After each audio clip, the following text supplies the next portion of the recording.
Do you remember this scene from season 1? The Slip Free or Chill Out Club loses a member and is at risk of being shut down. The student council president asks Mob, "What do you want to do?" And Mob doesn't have an answer. He worries that he's missing out, that everyone else does something they enjoy or something he's envious of. And I think we all relate to Mob here. But Mob Psycho, as always, has a fantastic message on these points. It answers both in a very similar way. Let's start with Reigen's quote that defines the entire series. People who are fast, book smart, or have strong body odor. Psychic powers, just another characteristic. Now, what on earth is he talking about? Why strong body odor? Because no matter who you are or what you can do, every single person watching this, truthfully, is not that special. And that's a good thing, because if no one is special, you can do anything anyone else can. But there's a more important point here that you'll all benefit from. Regardless of what you can and can't do, everyone has things they like and dislike about themselves. Reigen has phenomenal social and business skills, but dislikes the sly, underhand way he acts. He wishes he was kind of like Mob,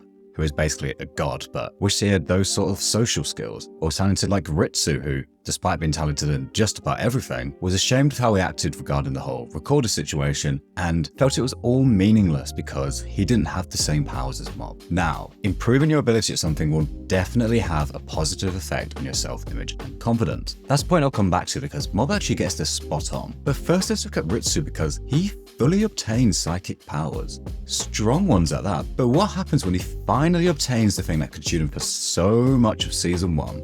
Does it make him happy? Was he actually missing out on anything before?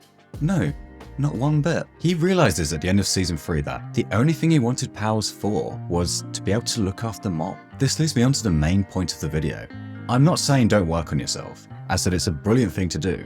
What I'm saying is you should look within rather than outside when deciding what to work on. This is where Mob actually thoroughly surpasses Ritsu. Ritsu looked outside at Mob with his psychic powers and decided, I want what he has. Mob looked inside at what he wanted and as such joined the Body Improvement Club because he knew he wanted to work on himself to become less dependent on his psychic powers. And you can see the influence that has on him throughout the show. I think it's very fair to say that whilst the other events in the show did of course contribute to Mob's development, with how much pride he has on his progress at the Body Improvement Club, that definitely had a big effect on him. And there's also a great point in that skinny, anemic Mob had absolutely no fear in asking these muscle-bound monsters if he could train with them. And that's something I think stops a lot of us from doing anything. That we think we have to be good at something to start, but that doesn't make a shred of sense. Anyway, back to the point at the start. If you feel like you're not living enough, it probably just comes down to you constantly looking external. Now, that's fine to an extent. We're social creatures and improving our social life can bring us as much joy as anything else. Part of why Mob wanted to join the Body Improvement Club was to impress Tsubomi. But if we look at Ritsu, he got his psychic powers and it changed nothing.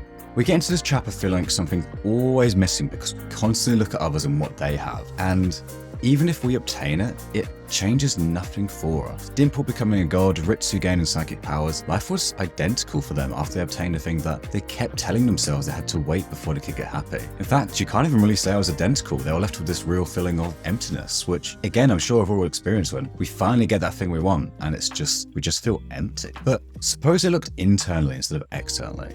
If Dimple realized all he wanted was a friend, not countless followers, or Ritsu realized he wanted to be able to help Mob, not psychic powers, they could have gone about achieving his goals in different, more rewarding ways. And this is all a lot easier said than done, especially in the age of social media where everyone is constantly posting their highlight reels online. But just remember, before you start comparing, you only see the positives of what they're sharing. That person who's constantly posting about parties and look like they're having so much fun, you don't see how empty and directionless they feel. And I'm not going to go into that in this video, but I think quite often the people who make it look like they're happiest online are actually the most empty, and they're using that as almost like a coping mechanism. But that's getting way outside the scope of this video. The takeaway from all of this is that when you're constantly looking at what other people have and are doing, not only are you blinding to yourself to the fact that it probably won't make you happy at all if you had that, but you're also completely missing all the negatives of their situation. And that's why you always feel like you're missing out, because